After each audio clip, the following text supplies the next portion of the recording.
Steph. Kevin. You have Kevin. been uber excited Kevin. to talk to this next guest. Oh, I'm so excited. I'm literally like, let's do this. Well, friends, our next guest is a very talented woman who was a famous child actor. She played the second youngest child, Marta von Trapp, in the iconic film The Sound of Music. Ladies and gentlemen, please welcome to Tell Us a Good Story, Mrs. Debbie Turner. Oh, Debbie. This Hi, is Kevin. so Hi, exciting. Debbie, thank you for saying yes. Did you ever think that Marta would ever say hi to us? I mean, this is blowing my mind. So, Debbie, let me tell you a quick story. So, last week when you and I were emailing back and forth, I walked upstairs to our bedroom and I was like, Steph, I've been emailing back and forth with Debbie Turner. And then I showed her my phone and it was an adult picture of you. And immediately my wife is like, oh my gosh, we're going to be talking to Marta. And You knew who I was? Totally. And so Absolutely. immediately I'm like, Steph, I'm pretty sure she goes by Debbie. But yes, we were talking to the actress who played Marta on The Sound of Music. Marta. I even asked him, I'm like, do I need to sing for her? What do I need to do for Marta? I'll do anything you want. I was like, no, please don't. Please don't do that. So, do you watch The Sound of Music like every year when it's on ABC and all of that? So, like, how often do you actually watch the movie? At least once a year, and usually twice at least. And the second time, if I go to Los Angeles or out to Hollywood, at the Hollywood Bowl, they've got a sing-along, which is pretty fabulous. So I've done that quite a lot, too. With all your cast members? Well, it just depends on who shows up. It's typically Angela Cartwright. Sometimes it's Kim Carath and myself. But all of us have been there before, just not recently. So. Have you gone? Well, no, but I want to know who Kim Craft and Angela is. What's their Sound of Music names? Kim Carath is Gretel. Gretel. The youngest, Angela right? Cartwright is Brigitte. Brigitte. I'm so excited. I think so much fun. Okay, so Debbie, I was shocked to read and find out that by age 6, you had your own agent. Oh, I had an agent long before that. 6 months. You had your own agent? 6 months. I had an agent because I had 2 older sisters that did TV work. My oldest sister was on Leave It to Beaver.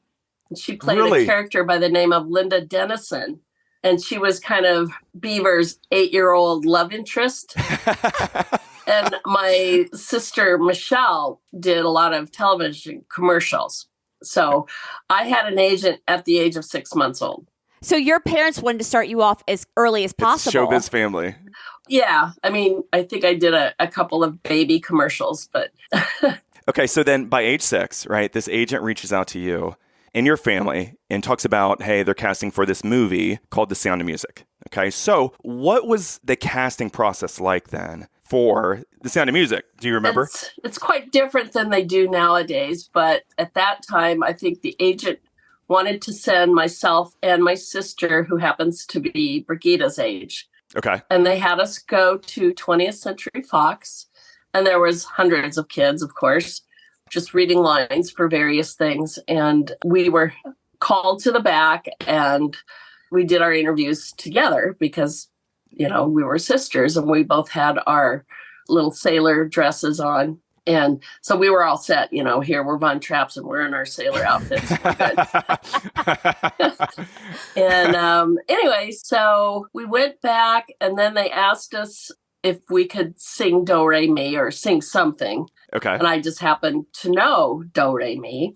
So I sang Do Re Mi, and I don't remember if my sister did. But anyway, they asked us to stick around for a while. So we did. And then they said, thank you very much. And they said goodbye. And then I don't think my mom heard anything for a few months. Really? Well, they were interviewing kids from England. They were interviewing kids from Canada. Okay. All over the United States, New York, Chicago. So we were kind of at the beginning. And then I got a call back for a screen test, probably about a couple months before they actually started shooting, where I had to run in and say I was scared of the storm, you know, and look all frightened. And it's pretty easy for me. I had 2 older sisters. So. Anyway, I did a screen test and then found out probably just a little bit later after that, my mom came out and she goes, you got it, a movie. I'm like, what? You know, I'm 7. Right. You know, I don't know what that means. So I'm like, okay, cool. Because I had done quite a few TV commercials prior to doing The Sound of Music. So I kind of understood what You Got It was. Yeah. And after that, then I got to meet the rest of the cast members. So, Steph, I had read where Kurt Russell, Richard Dreyfuss, they had all interviewed for the Von Trapp children. And so, like she said, really? There were hundreds of kids that would have applied for the casting for the Von Trapp children. Well, isn't that just remarkable? Like when you put it in that grand scheme of things, like you auditioned, you know, in Hollywood or whatever, and then they went to Canada, they went to Europe, they did all of these castings, and you, out of all those kids, one of 7, were selected to be Marta. That's mind-blowing. That is amazing. What I think Robert Wise did in his office, he had 2 families that he put together, like my picture and whoever the alternate Marta would have been. And they kept flipping pictures around and deciding, you know, who they were going to pick. And I actually did my screen test with Shelley Fabre, and she didn't obviously get chosen, but Charmian did. And Charmian, she was actually 21, where the rest of us were like 13, 14, or, you know, the other kids, not me. Is that Liesel? Yes, I'm sorry. I need to use character names, don't I? Steph doesn't know anybody's real names. Okay. Okay, so shooting. How long did shooting take? Because you had to actually, I mean, you went over to Germany for several months, Salzburg, right? Austria, actually. Yeah. Oh, Austria. Thank you. Austria. Thank you. Yeah. So you went there for several months, right, to shoot? 3 months. We were there supposed to be 2 months, but Salzburg is a very rainy city. Okay. And because of the rain, there were delays. So we ended up going over budget. Not me, but the studio went over budget. So they did what they could.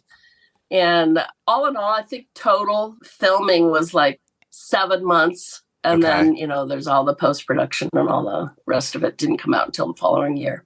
So are you going to school and acting at the same time? While you're on set? Oh, yes. Oh, yes. Really? The famous Frances Clampt. Frances Clampt was the Fox school teacher. There was a classroom, and she actually taught Shirley Temple when she was doing all of her movies. So she was wonderful. She was great to have as a teacher. It was the only time that I got straight A's. Steph, what's most important to you when it comes to building a new home? Okay.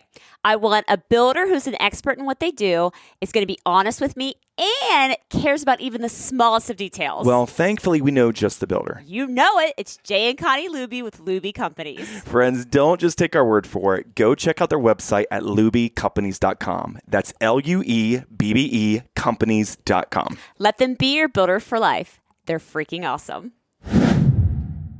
Okay, so when you show up on set and you meet Julie Andrews for the first time, are you immediately like, oh my gosh, there's Mary Poppins? That's Mary Poppins. We had no clue about Mary Poppins at that time. No. Okay. We met Julie for the very first time doing the lightning and thunder bedroom scene. And I'd never met her before. And they said, just run through that door and hop in bed with her. I'm like, okay. So that's what we did. And then we met her. I mean, that was how we met. And later, she told us about that. She taught us all how to say supercalifragilisticexpialidocious. And then how to say it backwards, dociasalexpiasticfragilcalorupus. Oh my gosh. Oh my gosh. Oh my goodness. So what is she like, I guess, in real life? Because she's wonderful. I mean, because she is such an iconic actress, one of the best ever, right? So she has this image of being like the sweetest person ever. I mean, she's just wonderful. She is exactly how she came off in the movie. I mean, and we saw her last June. She was honored by the AFI, American Film Institute. I saw that. And we all showed up for that.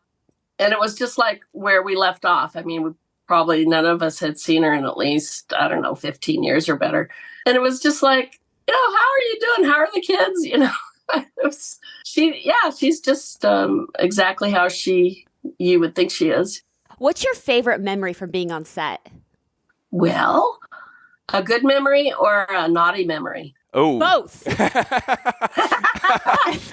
Okay, my favorite was doing the Do Re Mi sequence, which was filmed in several different locations. We rode bikes, we went on picnics, we hiked around. So it was a lot of fun just doing all of that. And I would say that was probably a good portion of it.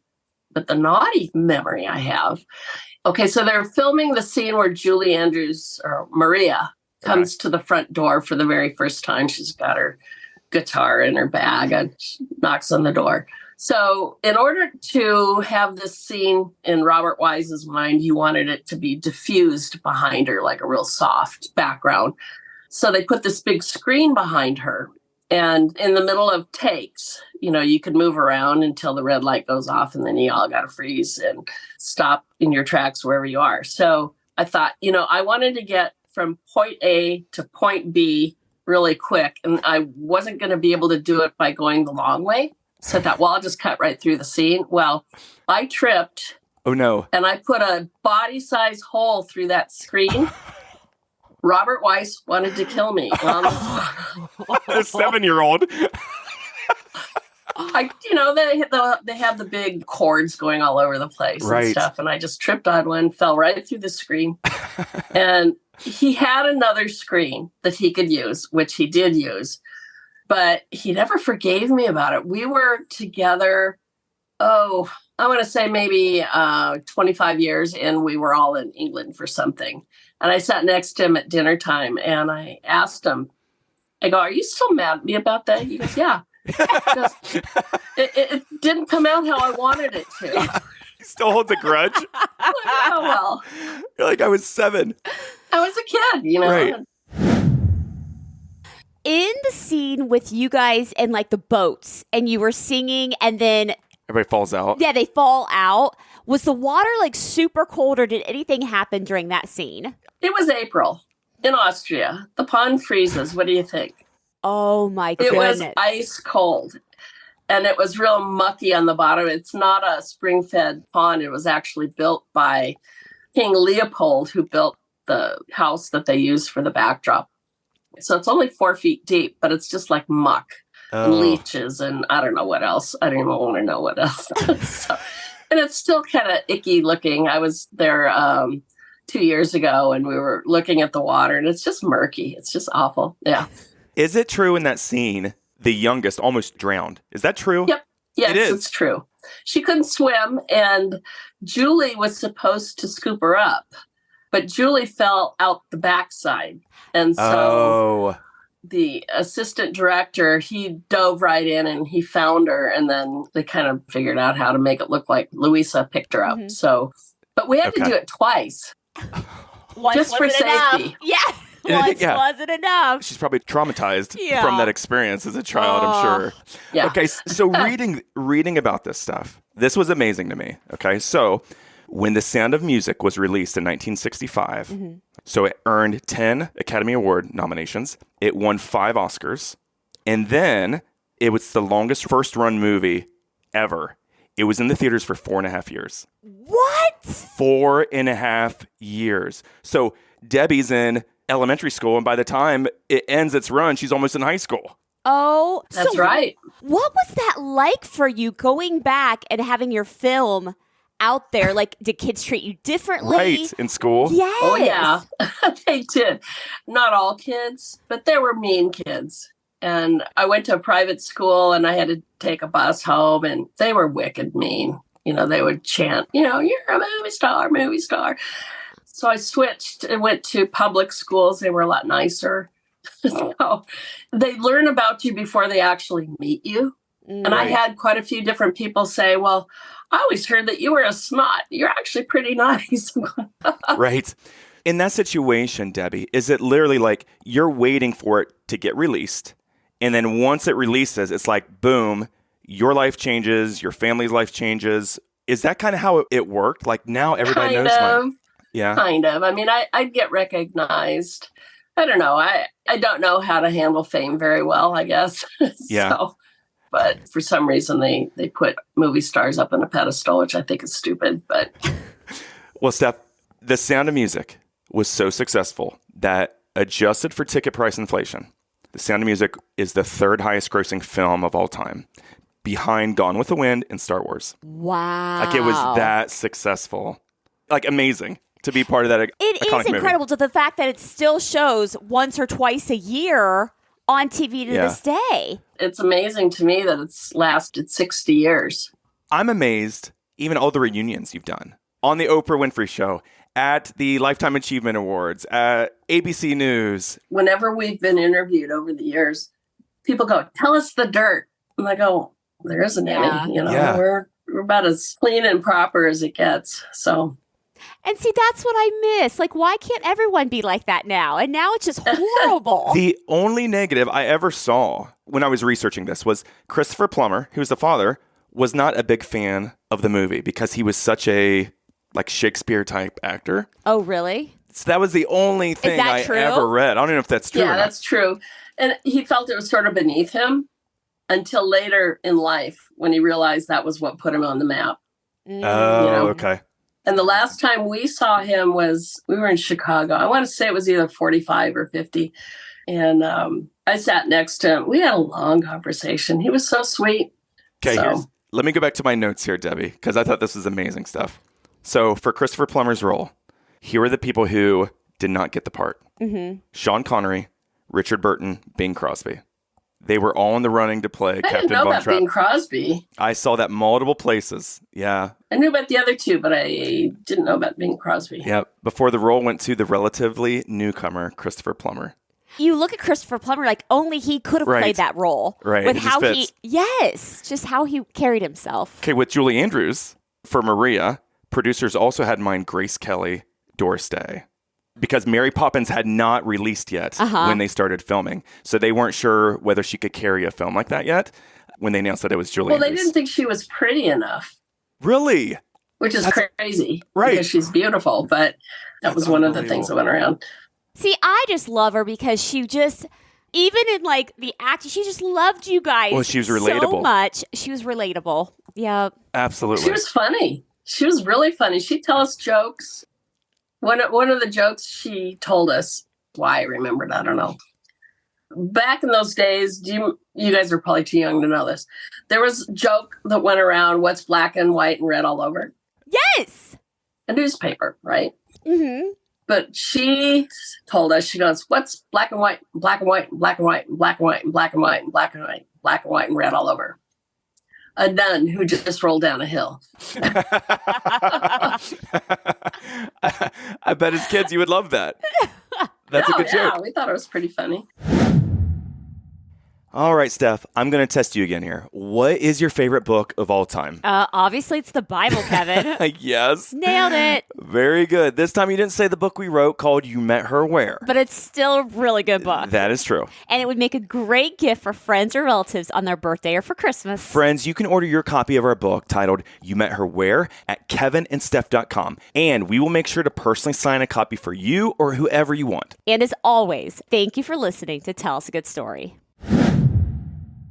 All right, Debbie. So for all of our guests, I like to give a list of fun facts. So listeners kind of know what you've done. And of course, most listeners are going to know what you've done. But Steph is not aware of any of these. So you're going to see her genuine reaction on all these. All right. Now, if I'm wrong on any of these, please correct me, Debbie, okay? Okay. So she already took my first fun fact here.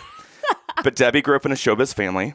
Starting at the age of 6 months, she appeared in numerous commercials and TV shows. When she tested for The Sound of Music on February 7th, 1964, the producers thought she was so adorable that they signed her almost immediately on the spot. Debbie? I have no idea. That's what I saw. I have no idea.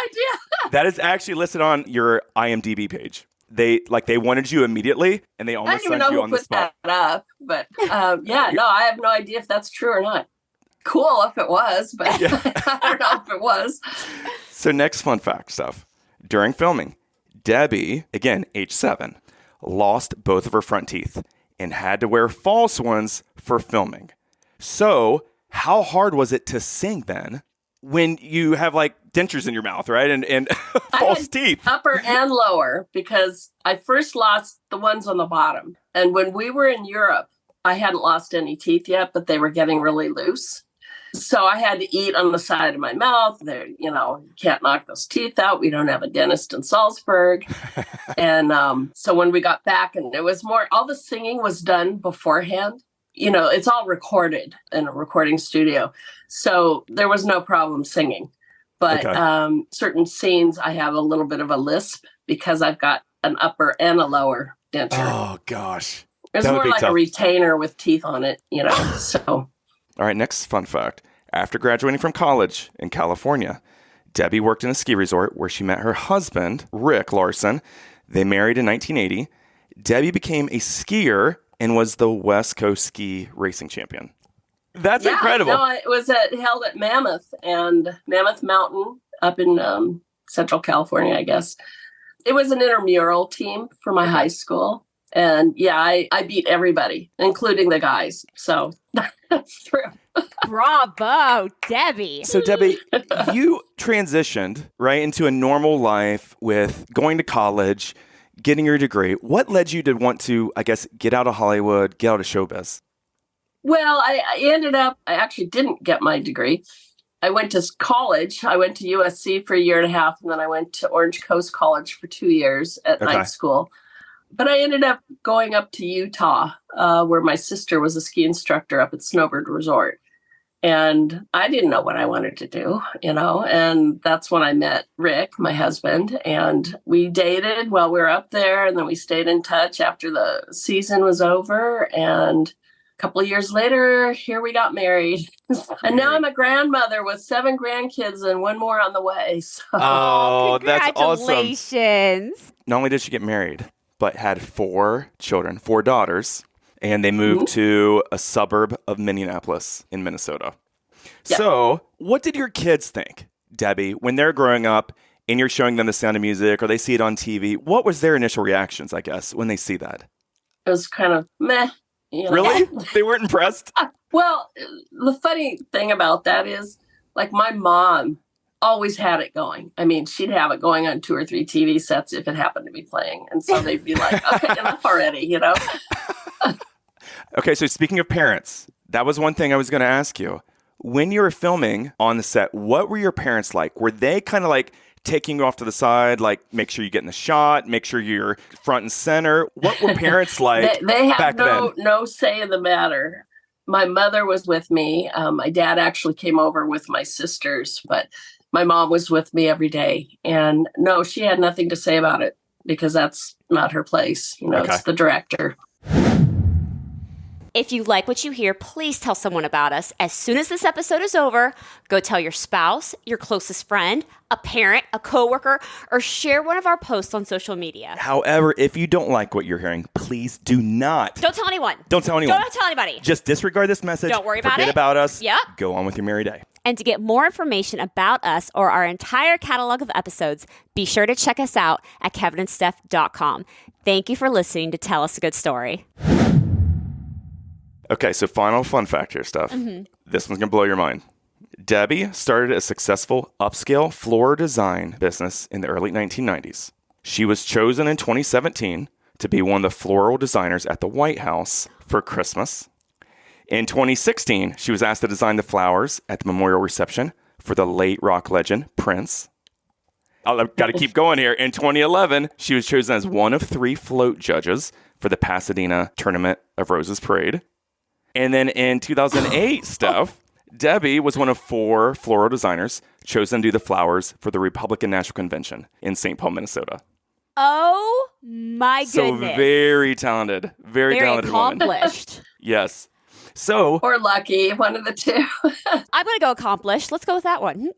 So what led you to starting your own company then and getting into this type of business? Well, I've always been an artist, and doing TV work and such growing up, there's a lot of downtime. And when you have downtime, you color and you do this and that and the next thing when you don't have school. So I kind of was always very much into art. Okay. And I started out by doing a craft show. Gosh, that was a really long time ago. And I made wreaths. It was at Christmas time. And I sold everything. I thought, well, that's unusual. I mean, I figured I'd have to tear down and take stuff home, but I didn't. I didn't have a thing left. And from that, there was a woman that asked me to do some stuff for her house. And then from there, I got a client that asked me to do her daughter's wedding flowers. And that blossomed into 25 years worth of pretty amazing stuff. So I'm still doing weddings, but I also do a little bit of gardening, design and stuff, which is more therapeutic than anything for me, but it's a lot of fun.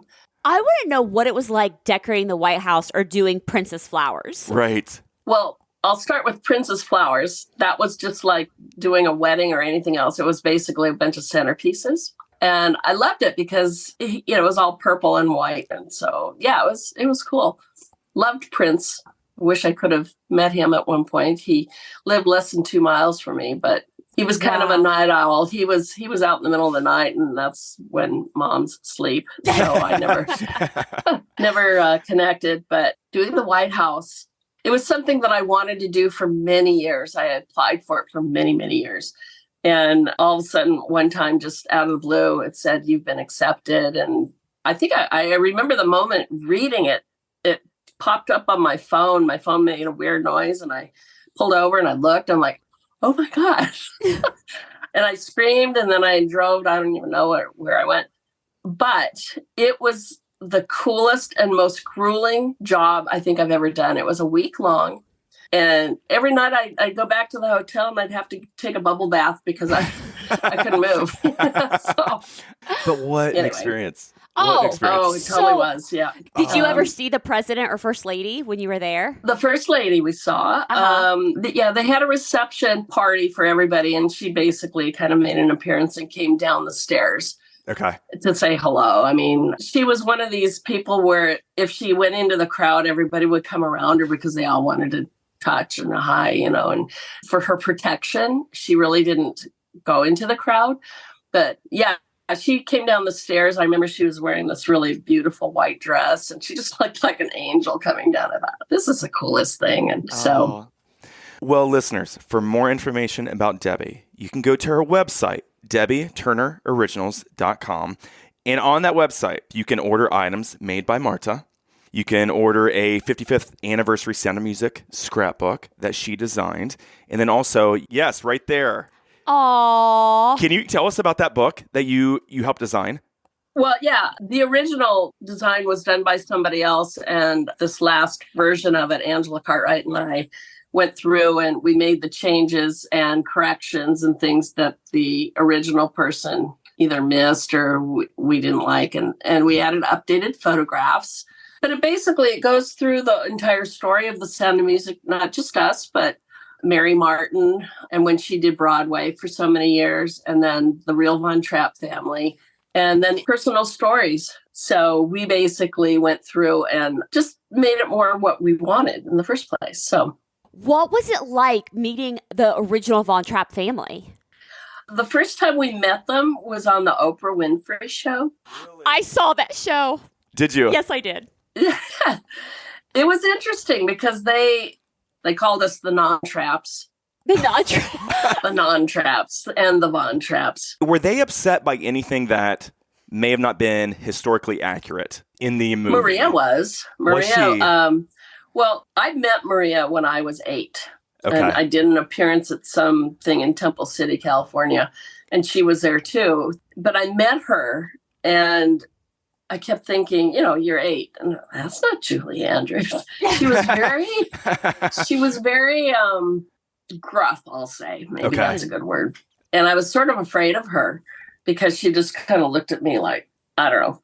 So I did get a picture with her, but she was mad because she sold the rights to some German company to make a movie. So there was actually a German film that was called A Family Von Trapp, I think. Okay.